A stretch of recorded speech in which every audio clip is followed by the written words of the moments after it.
Guys, this is Ryan from Athletic Conceptual Training. We're serving the Livermore area, and we really want to partner with you. Students, if you're ready to get better in basketball, volleyball, tennis, come and check us out. Look at our Instagram. We have a lot of content, and we got more coming. We're one of the fastest growing company in the Bay Area, and there's no other place to be. Parents, if you really want to unlock the potential of your student athlete, come and partner with us. Or if you yourself want to come out and get some training with Coach Ryan, don't hesitate. All you have to do is click the link below. Unlock your fullest potential. Be ready. Get up, act today. Let's see you soon. Hi, everybody. This is Coach Ryan from Athletic Conceptual Training, here with a wonderful, wonderful interview for us. We are lucky to have Eric Bruce Smith with us. Um, born and Thank you raised for in having me. Yeah, born and raised in Oakland's Brookfield Village, today's guest is a powerful voice in modern poetry. Eric Bruce Smith, a alum of Skyline High School. Eric's journey from local roots to global recognition will leave you inspired. Let's get into it. Eric, welcome to the show. Let's start at home. Brookfield Village in East Oakland. How did growing up there shape your worldview and your voice as a poet? Oh, well, first of all, thank you, Ryan, for that beautiful introduction. Yes, Brookfield Village was born and raised in Oakland, California, on the east side. And like you said, the area is called Brookfield Village. And it was always just known to be a pretty tough neighborhood. Hmm. And it's over there of 98th and uh, East and Oakland there, and close to the 880. And yeah, was. I would like to start at the beginning.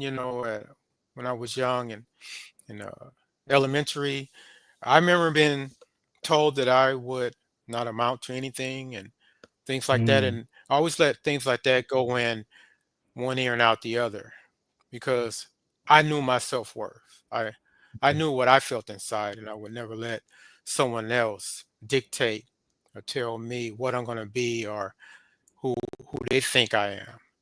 Yeah. And I think that's a powerful message in that. And also starting at Brookfield Elementary, uh, just to be able to say that I'm a poet and uh, global, poet. I've had works in other countries, as you mentioned in the introduction. But I started off, I had a speech impairment. And so just think about that for a moment, let that settle in.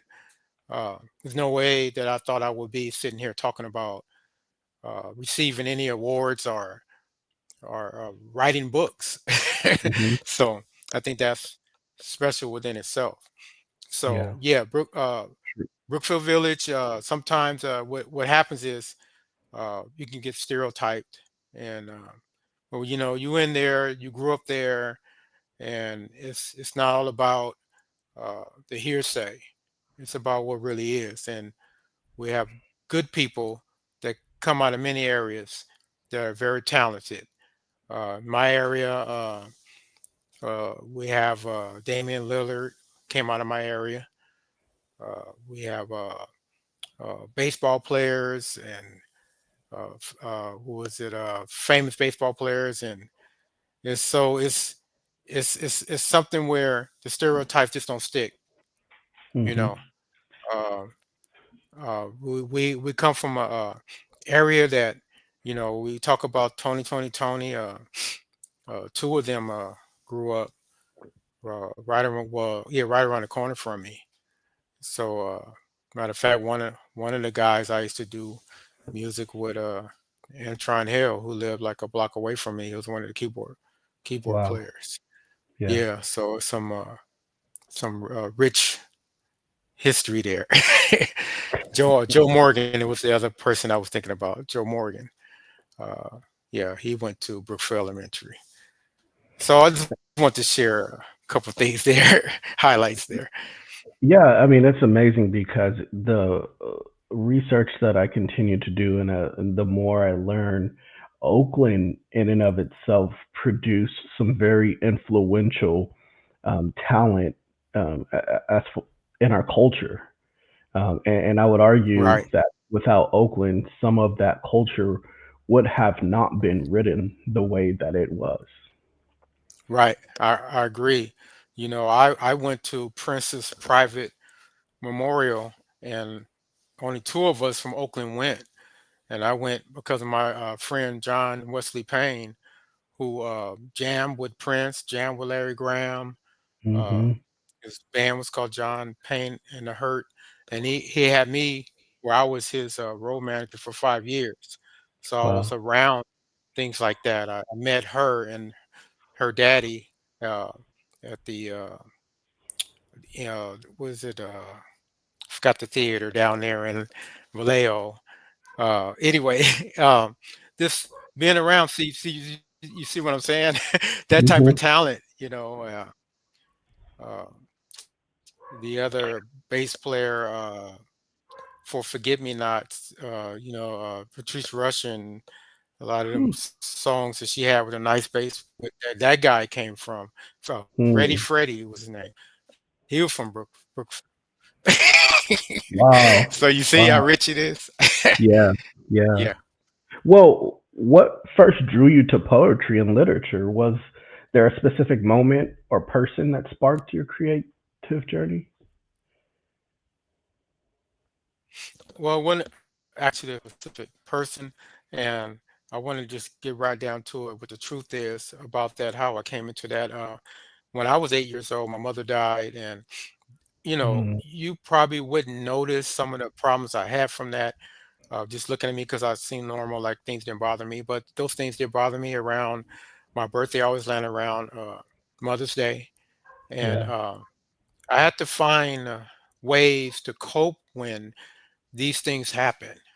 Mm. My brother committed suicide, and my stepmother was murdered.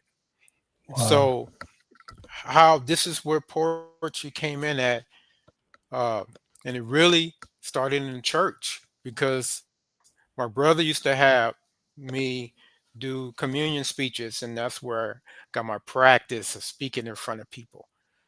And it wasn't, I wasn't doing poetry then, but that spark, that's where I went from that into poetry because Mm. I would be asked to do uh, speak at some funerals, and I would share poetry. That's kind of where it started. And I was a teenager, Yeah. so that's kind of where it started. And I used that as a way of venting with these problems. And that wasn't the only method I used for venting. I also it was sports and music.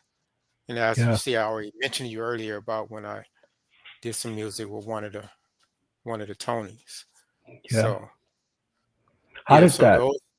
Mhm. how did that start?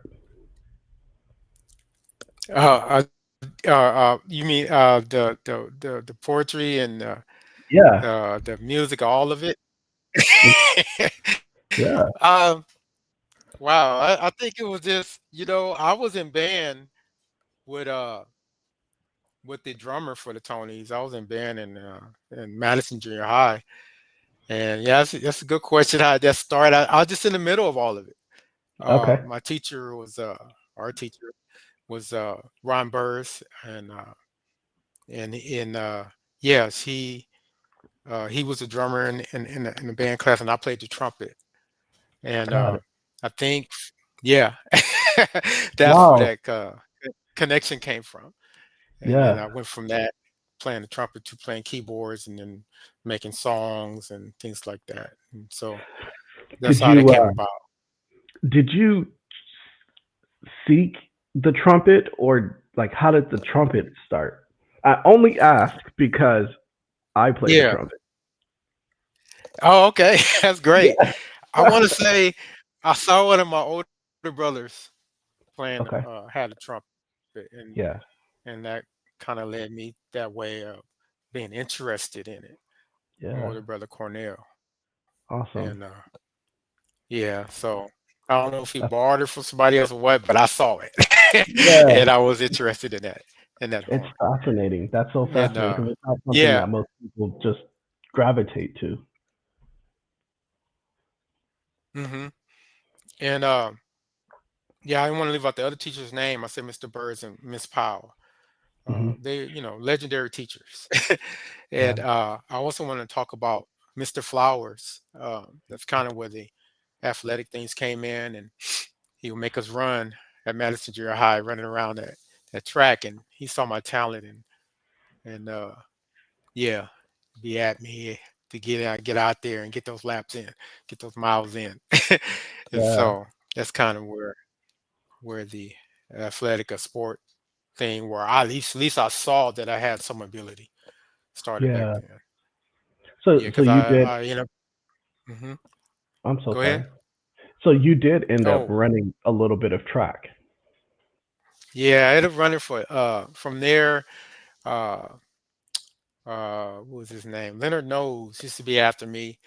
He was a coach at EOYDC over there on Hmm. 82nd Avenue, 14th Street. So one of my friends, Puncho, he got me kind of pushing on me. He was running for EOYDC, so I finally gave in and went over there and started running track for them over there at EOYDC. So I'm alumni. There you go. So those that was great. Those days was great, and learning about strength and agility and all that. Yeah, yeah. Your poem "In My Pocket There's a Mirror" was published back in 1997. Mhm, How did that early recognition mhm. impact your confidence as a writer?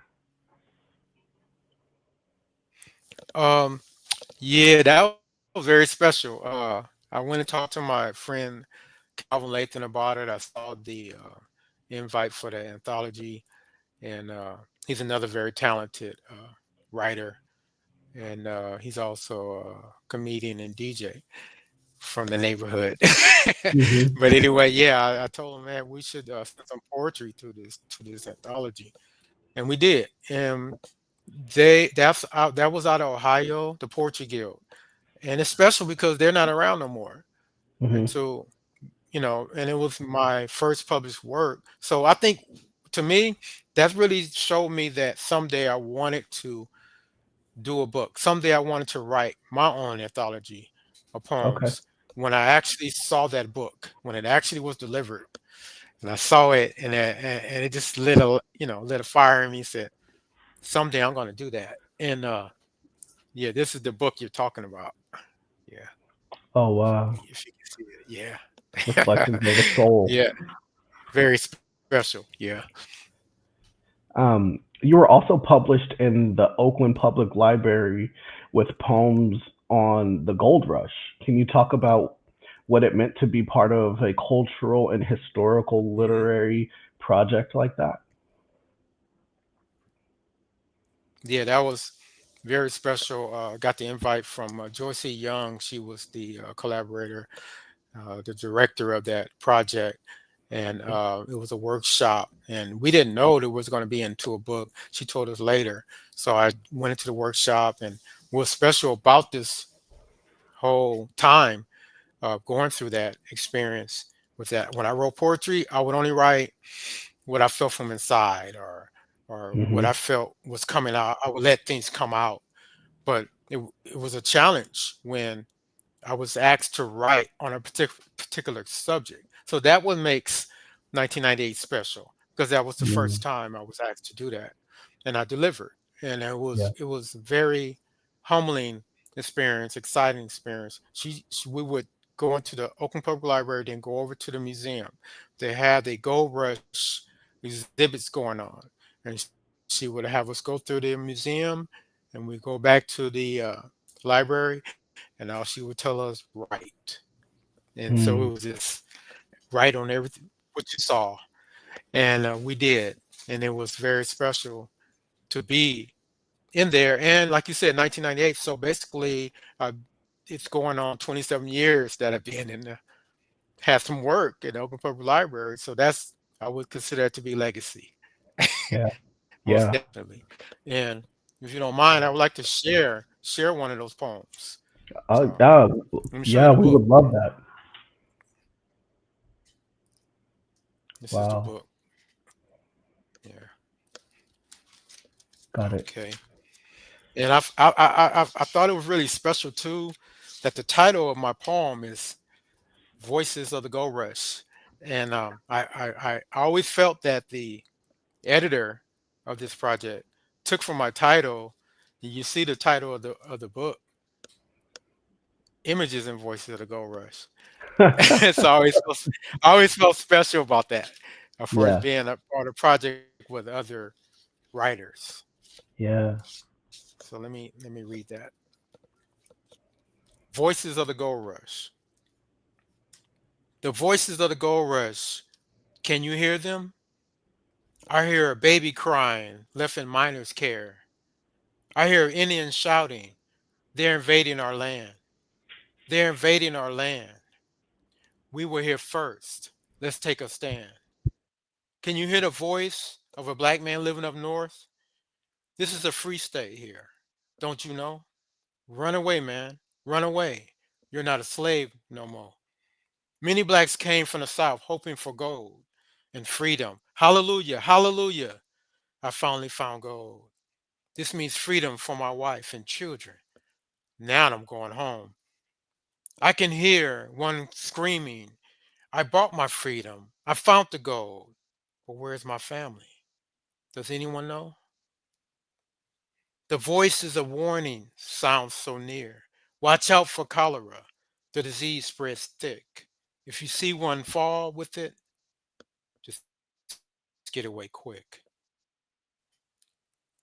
I can see a mining team in a fear Indian saying, put the Negro in front. He'll see us through. Put the Negro in front and give him our flag too. Northern California, once called North Mexico. Can you hear? Can you see the vision, the battles, the trials, the struggles, the truth? Can you understand what they went through? A city name changed from Yorba Linda to San Francisco. There's the clue. Now we can see what belongs to who. Chinese in the north, they were here too. They dug for the dream and the past of me and you. So we hear the voices of many echoing in the foothills, chanting, gold, gold, gold, come to me. That's all I want. That's all I see. Whew. Thank you. Oh, Yeah, thank you for thank that. you. Was powerful. Thank you. Thank you so much. Wow. Wow. I mean, what inspired such vivid, like, as you were talking, I was there. I was picturing the words. They they they sunk into me. How do you how do you obtain that type of um I would call it a power? Yeah, I think it's natural, but then when I in that situation and from then on, in other situations when I approach a piece, I try to, like what you said, I try to put myself into it. I try to picture it, and I try to think about what it was like for uh, uh, the slave to finally run away, to find gold, and come back and can't find his home. Yeah. Can't find his family.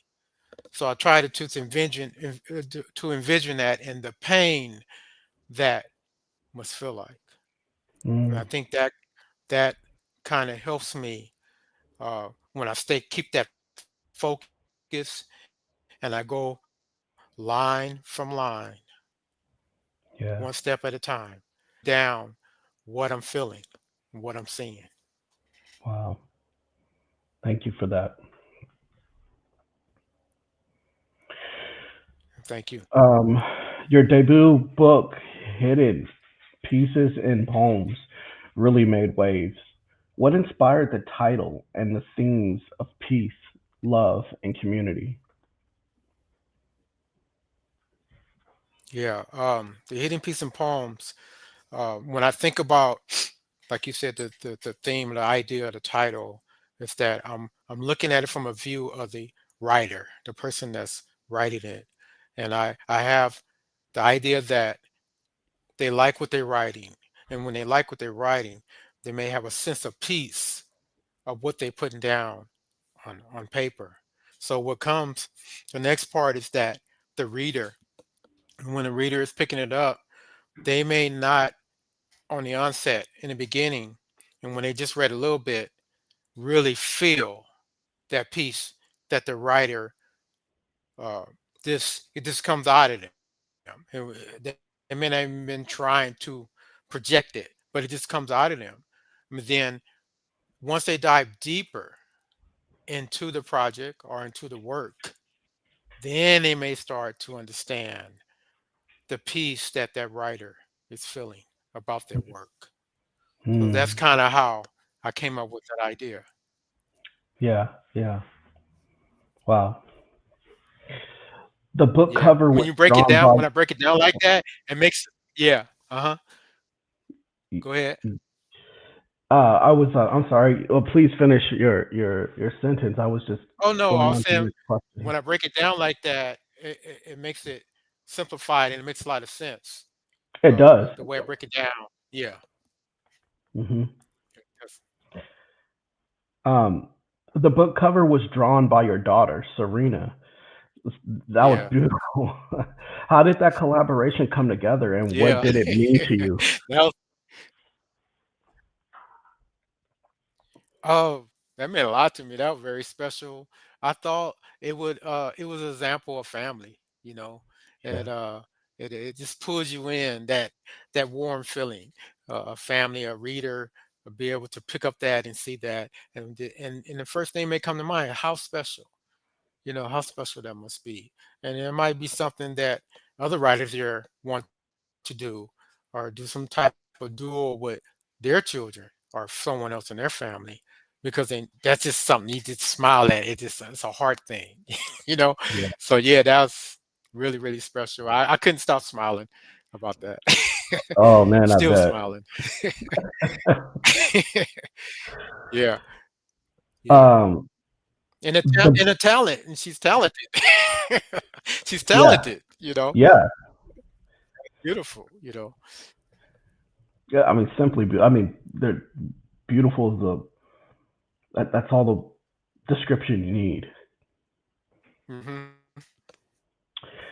The book Yeah, was even featured in Publishers Weekly and reviewed internationally. What did those moments of recognition exactly. feel like for you?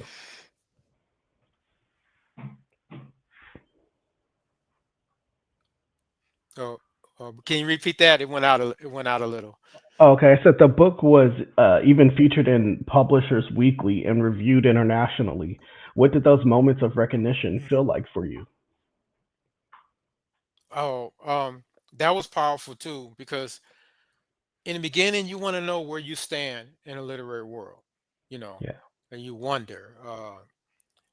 Some people are good critics, some people are bad critics, but when you say, I want to get a professional review and see where where I measure, and so Hmm. that's what I did. They can be a little expensive, uh, close to $400, but I said that's what I need to do because I need to know. And Yep. so I did. I went through Book Life, and Book Life, they work with Publishers Weekly Mm, magazine. So that's what that was about. It was Book Life did a supplement in public. You hear me?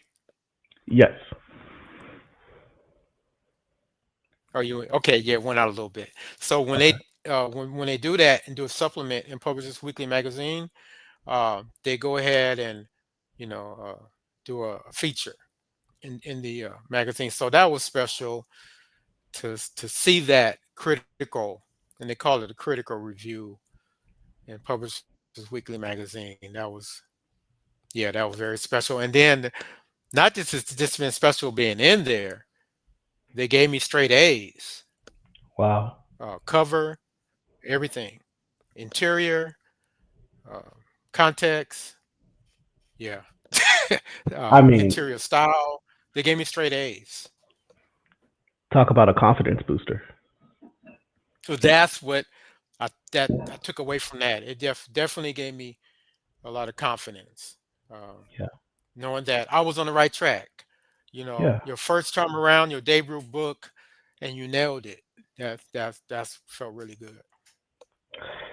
You've been published in magazines from Germany to Nigeria. How has your work been received by the international poetry community? Okay, so let's start with Germany. Let's start with Germany.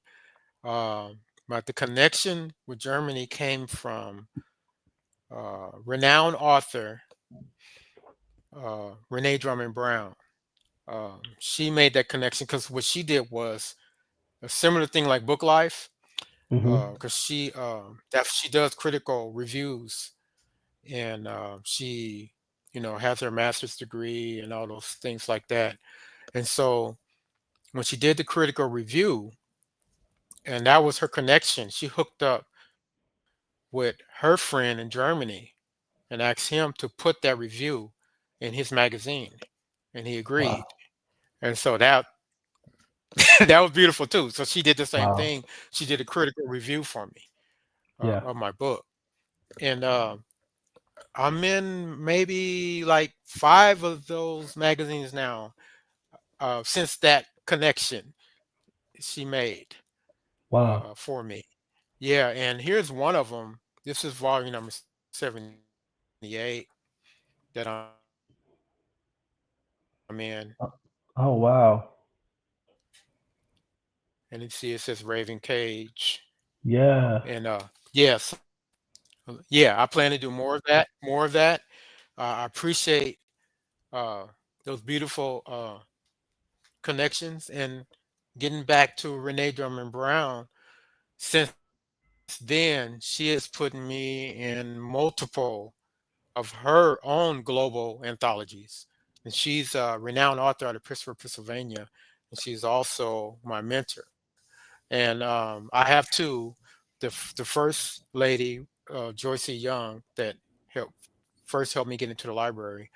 Mhm. And then the one that helped me get into the global scene is Renee Drummond Brown, and she continues to help me today. Um, Wow. this is Yeah, this is books by Renee Drummond Brown, and I'm in there. My poetry work is in there. Um, I'll just flash them to you. That's Yeah. volume two. I'm in there. She featured. I'm featured in this one. Oh wow. Yeah, So, and needless to say, yeah. And these are magazines where they full of and this is the fourth one. I'm actually in the fifth one that she just did. It's going to be coming out. Well, it's actually, yeah, I ordered it. It's going to be coming soon. And so that I'm really thankful for to be a part of these. I don't take it for granted. mhm. These global magazines. Yeah. And then I'm in some of her other anthologies. These are not magazine, but just anthologies. Okay. These are all global. These are all global. They're Wow. all full of authors from all around the world. And a lot of times it's just me, maybe me and another couple other authors that represent the US. Wow. Yeah. Wow. I know I just I don't know how many I just flashed to you, but Yeah. No. um Keep them coming. yeah, I'm working on I'm with this new one that's coming, it'll be 16 and different anthologies that I'm in. And I'm very proud of that. I know I'm gonna hit 20 pretty Yeah. soon. There is another from the, I got to give it to you, from the, you asked about Nigeria. From that Mhm. connection, I've been referred to an anthology out of the UK.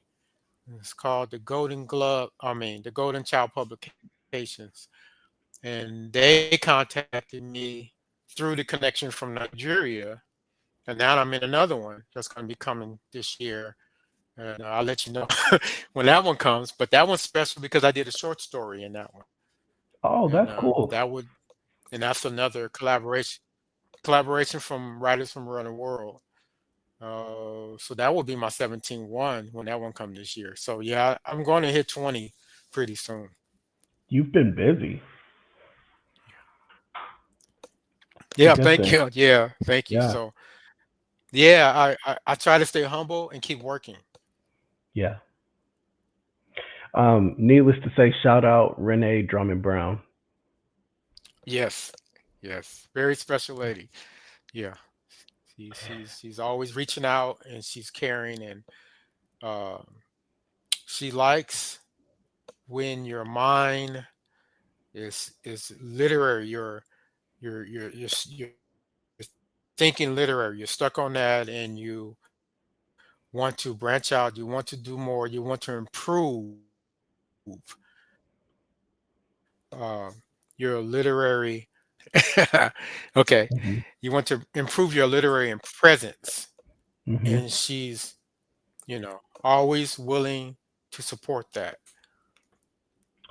What does that mean specifically to improve your literary presence? It's to improve your literary presence. So first, you got to continue building on your brand. Hmm. Um, Never stop doing that. And I think also the literary presence will be like how I have new followers in Nigeria, uh, new followers in Germany, and now I just told you about the UK. So I want to continue that. Uh, Yeah. New opportunities, and it comes by, being kind, um, Yeah. being transparent, and courteous. Yeah. And a lot of these opportunities have come through that. Yeah. Simply, yeah, just having a good attitude about things. Yeah. And the ability to write. Yeah, that's true. Yeah, yeah, you can't, you're funny. The ability to write. I agree. I agree. You were And also a. so Oh, I'm sorry. before I Go ahead. get too, mm-hmm, before I get too far, I just want to squeeze this in. When I talked about uh, the beginning in poetry and starting in the church and then writing poetry to vent, I talked about the music background, and I said it was three things that I did to help me vent when things were troubling me, and that's where the running cross country came in. Mm. That's when I met Sway. I met Sway at Merritt College. I was running distance. I was Hmm. my other teammate Noah Hingston. We really met each other in high school. We competed against each other. I was at Skyline, and he was at Tech, and Hmm. then we ended up teaming up at Merritt, and then me and Noah end up being roommates at McNeese State. Okay. And so I think the strength. I just want to talk about the strength and all that. The miles, the hard practices, the endurance. I think it helps with your determination. Uh, the idea of not giving up. Mm. Just like I had a speech impediment, but I never gave up. Yeah. I think all that ties together in that spirit where you keep going. When I first before I self-published my book, I went to a local publishing house and was rejected, but I didn't let that stop me. That still goes back to never give up. Yeah. So I just want to share that. Yeah. Uh, you know, I think that once it's in you, that spirit, you won't accept no for an answer. Right. I love that. Thank you very much. I mean that is definitely something that is important. Having the endurance and Hmm. to keep going is essential in success. Yes, yes, it is. So many times we want to give up. Yep. Yeah. Yeah. You were also a panelist at the P English Literature Global Writers Conference. What was that experience like, connecting with writers and readers Hmm. across the globe? That was beautiful. We was on the panel. And we was talking about everything. We was talking about writer's block, talking about obstacles and impediments, and uh, things that writers need to overcome. We was talking about all those things, and it was really a good conversation. I think everyone on the panel contributed in a special Mhm. way, and then you meet new friends. That's very.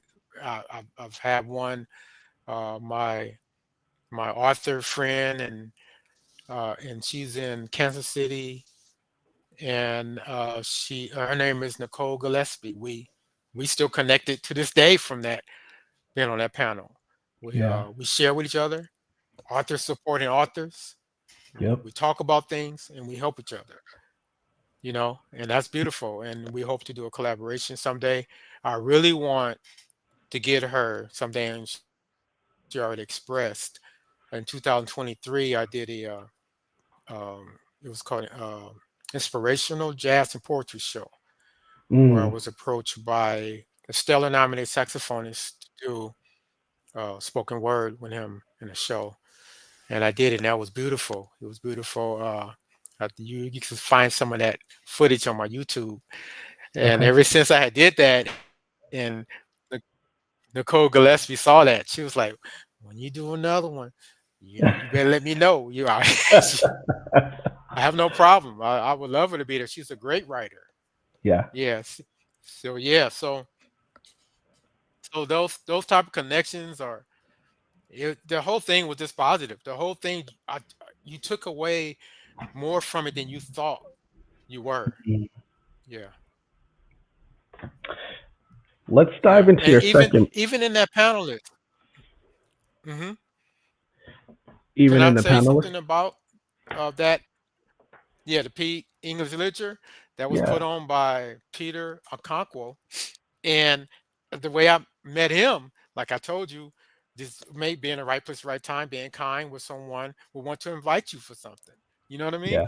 And so I Yeah. was on the author spot, which is a Facebook group where authors can do promotion, promote their books and things like that. And I was Okay. on there promoting my book and stuff like that. And that's how I met Peter Okonkwo out of Nigeria. And he did work with the author spot. He was a part of me and invited me to check out his YouTube channel, and he would like to review my book.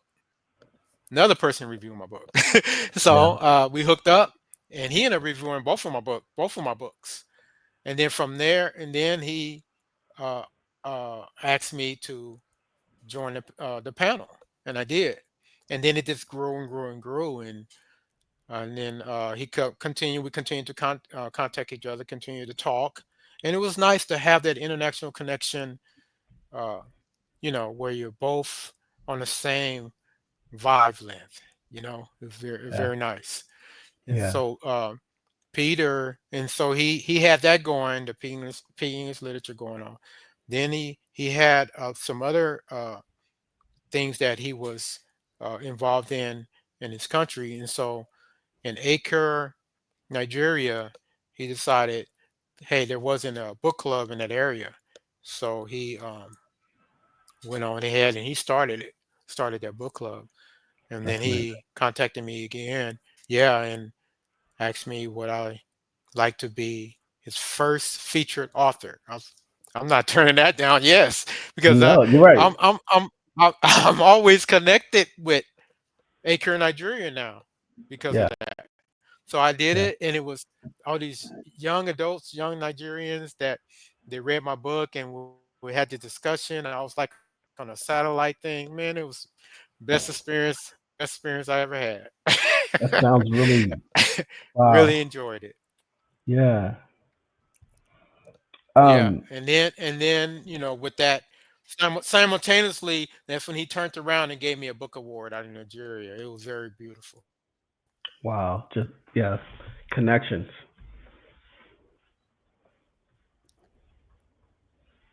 Yeah. But it's also, we did say exposure. You got to get yourself out there Hmm. so people can see you. Hmm. Let's dive into your second book, A Better Way to Hmm. Smile Poems. What Hmm. emotional or personal growth does this collection represent for you? Well, first of all, my oldest daughter, that's a picture of her on the cover. And Wow. very happy to have my family again. You Yeah. talk about the growth. I want to continue with that Hmm. and have my family a part of the project in some way. And then my son did the profile picture on the back.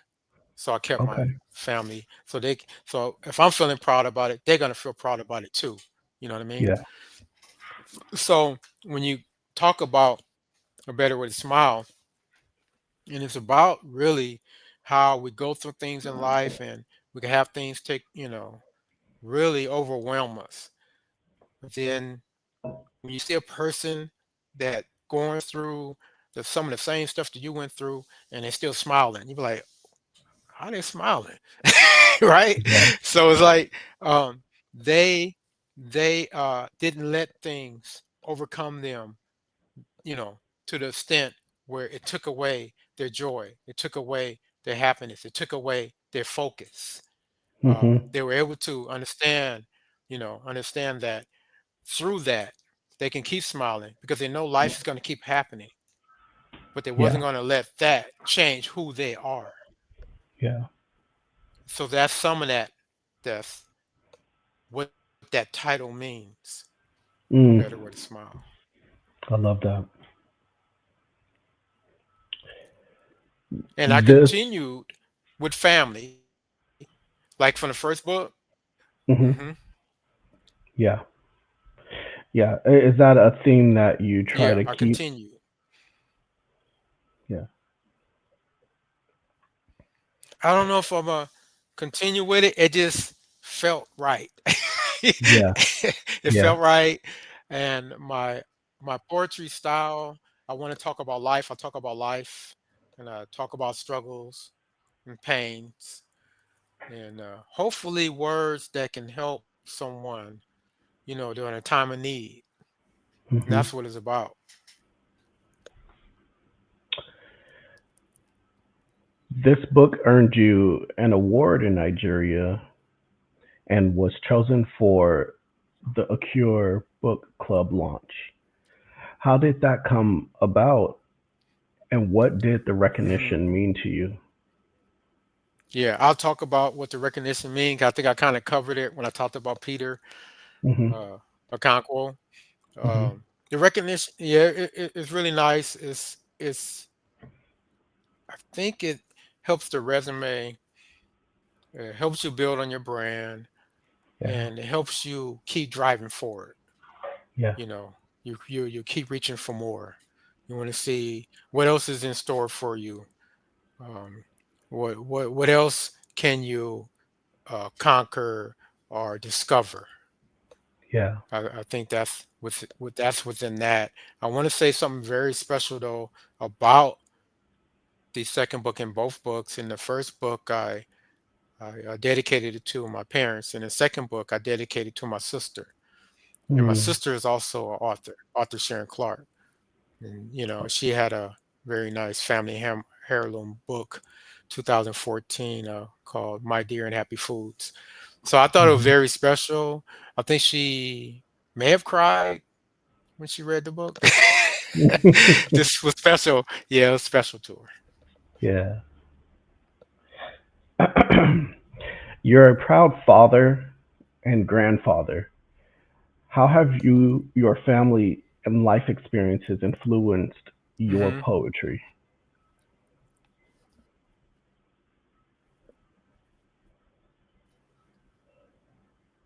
Oh, can you hear me? I'll repeat that one You more went time. away. Say it again. Okay. It says, Hmm. you're a proud father and grandfather. How have your family and life experiences influenced your poetry? Oh, yes. Okay. So I think the poetry, I tried to just let it flow. I tried to just let it come out, whatever's in there.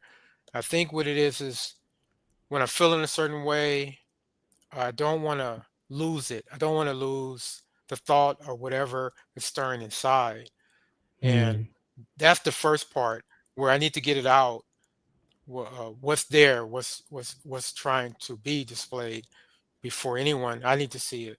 I need to understand it uh, before it's even shared for okay. myself. So it's the family part of it is that I wanted to. I'm happy about the way I do things and how I try to keep it family oriented, and then how I try to write where it's every age can read it.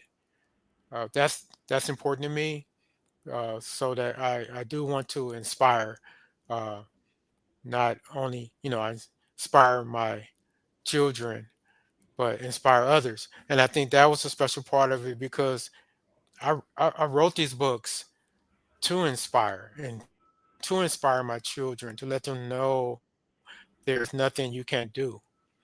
And then Yeah. in that, I realized I saw that how I inspired more than my children.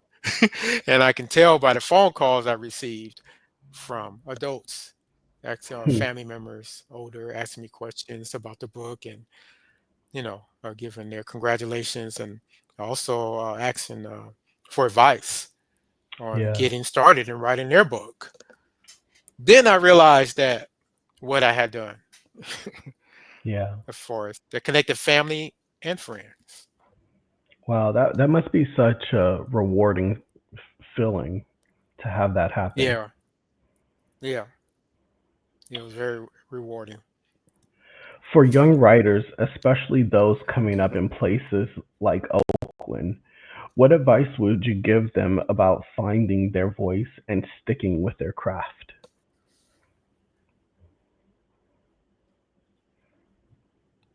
I would tell them to be patient because sometimes um, it's not the first thing to come to mind that's going to define your voice.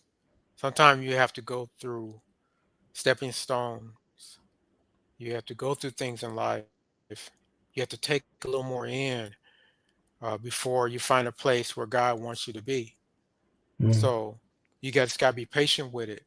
When I first started out, I would just rhyme in poetry. Give a good example. I would just seeking to rhyme all the time. But then when I just let it come out as is, uh, how just let it come out, and then see what you have. Then I saw that, oh, this is nice too. I like this. I don't always have to feel that I'm stuck in a box, that I have to do a thing a certain way. Just let it come out as displaying the person that you are inside. So that's just an example, and that took time. yeah. I didn't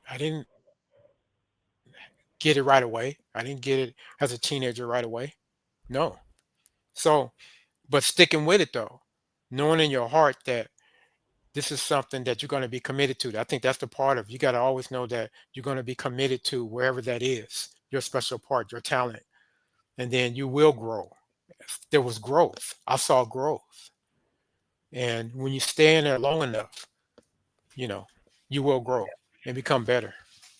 Yeah.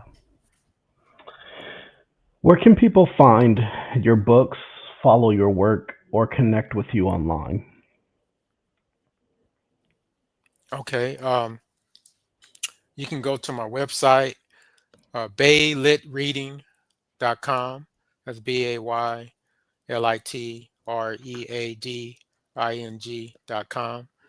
You can go to my YouTube channel, Arthur Eric Bruce Smith, and there you'll see some of my performances I did with the saxophonist, and you'll see some um, where I'm just reciting some poems or with some music playing. You can go to Instagram. When you go to Instagram, you just go to Baylor Reading. at Instagram. And you go to my Facebook page, you just go to Eric Bruce Smith, and you'll find me there. Um, I think I named all of them that I'm Yeah, a part of. Uh, time. And I also have I Linktree. Linktree. Okay. Yeah, I'm gonna be putting those links in the description of this video so everybody can go and um, take a look at your work, buy books, and things like that. Please, everybody, go support Eric Bruce Smith, Hmm. um, global Yeah, anthologist, writer. Thank you for joining us today. thank you. And can I add one more thing? Please So do. I'm on Amazon, Barnes and Noble, Google Books, Apple Books, and yeah, I'm on a lot of the ebook platforms. I'm on. So so you when you just type in Arthur Eric Bruce Smith, the algorithms come up, and a lot of my work is going to come down. If you type in one of the books, same thing. It's going to come down. You're going to see a lot of links. That's awesome. I'm gonna go do some research right now. I'm definitely interested in that gold rush.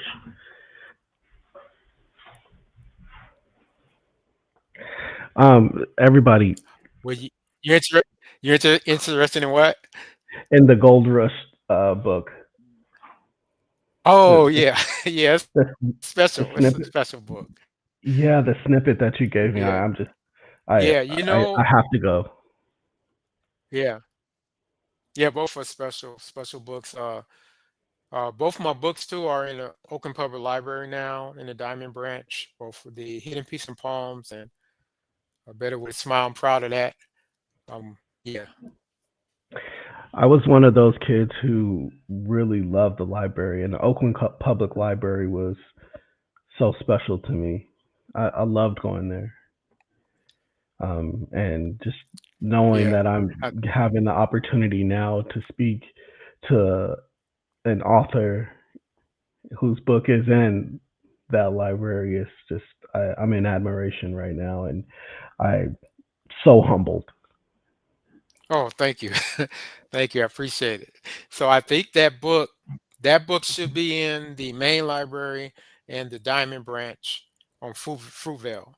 Now, Okay, my two recent books, I think they're just in there. They're in the local section of the Fruitvale branch. okay, Just thought I mentioned that. yeah, yeah. No, so everybody can go and get that. Well, thank you, Eric, for taking some time Yes. and speaking with us today, um, and educating us and giving us a little bit more information about you and your history and your work.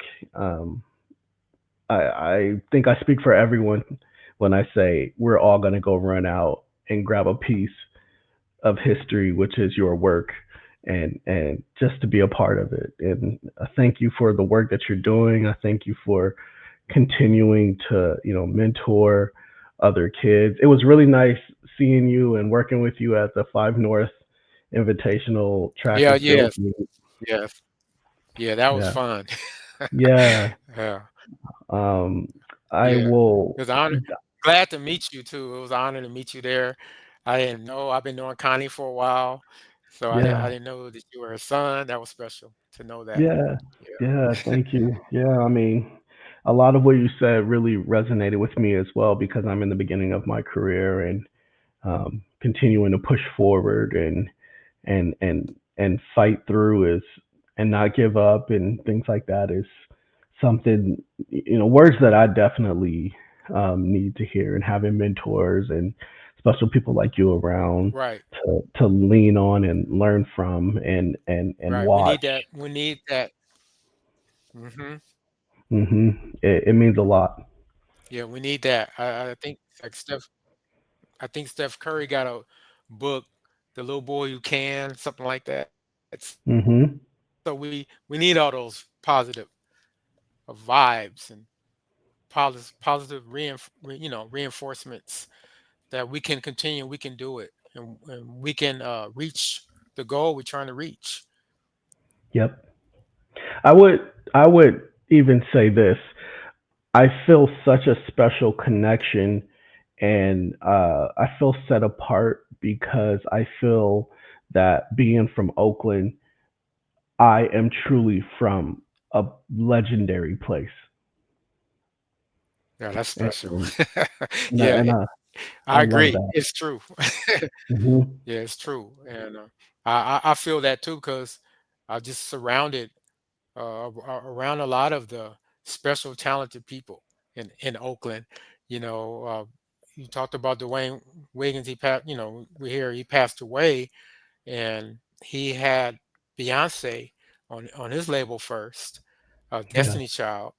Yeah, and for me to even to sit here and tell you that his grassroots label that he had during that time back in the 90s, I was the reels for the grassroots label to Wow. Dwayne.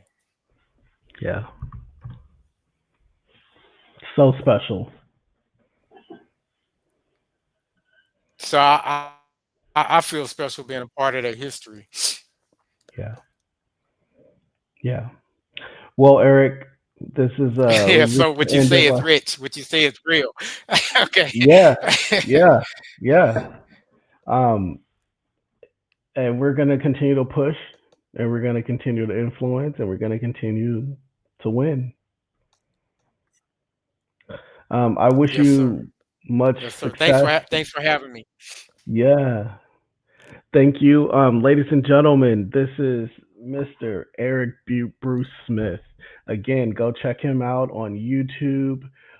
Go check out his books on Amazon.